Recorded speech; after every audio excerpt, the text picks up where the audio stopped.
કે ઉત્તર ગુજરાતમાં પણ થોડો તાપ વધારો છે, રાજકીય પણ વધારે છે ને હવામાનની દ્રષ્ટિએ પણ બનાસકાંઠા પાટણમાં ગરમી થોડી વધારે છે। હવે તેના કારણે તેની અસર મતદાન પર પણ જોવા મળી છે।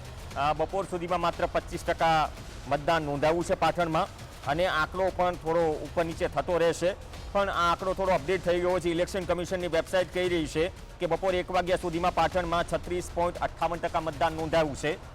તો હવે આંકડાઓ થોડા અપડેટ થઈ રહ્યા છે અને આંકડાઓ ધીમે ધીમે તમારી સામે આવતા પણ રહેશે અને બધી જ જગ્યાએ મોસ્ટલી આંકડાઓ સૌથી વધારે આદિવાસી બેલ્ટમાં અત્યાર સુધીની વાત કરીએ કેમ કે 1 વાગ્યા સુધીનું મતદાન છે। આમ તો પાટણ બનાસકાંઠામાં બંને જગ્યાએ ગરમી નડી રહી છે અને હવે આંકડાઓ વધ્યા છે। વલસાડમાં 45.34% મતદાન નોંધાયું છે।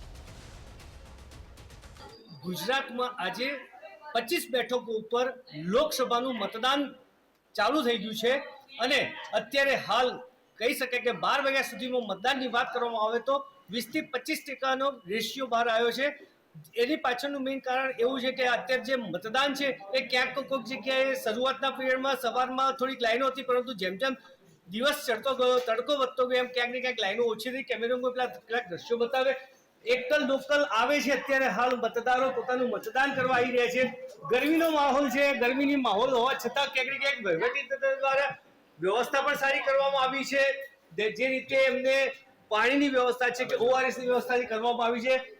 આ આખા પાટણ જિલ્લાની વાત કરીએ તો પાટણ જિલ્લામાં અત્યારે હાલ જો જે રીતે ચાલી રહ્યું છે મતદાન એ ધીમે ધીમે ચાલી રહ્યું છે એટલે લગભગ વાત કરવામાં આવે તો અત્યારે હાલ આ જે મતદાન મથક છે ત્યાં પણ ક્યાંક ને ક્યાંક મતદારો એકલ દોકલ આવી રહ્યા છે।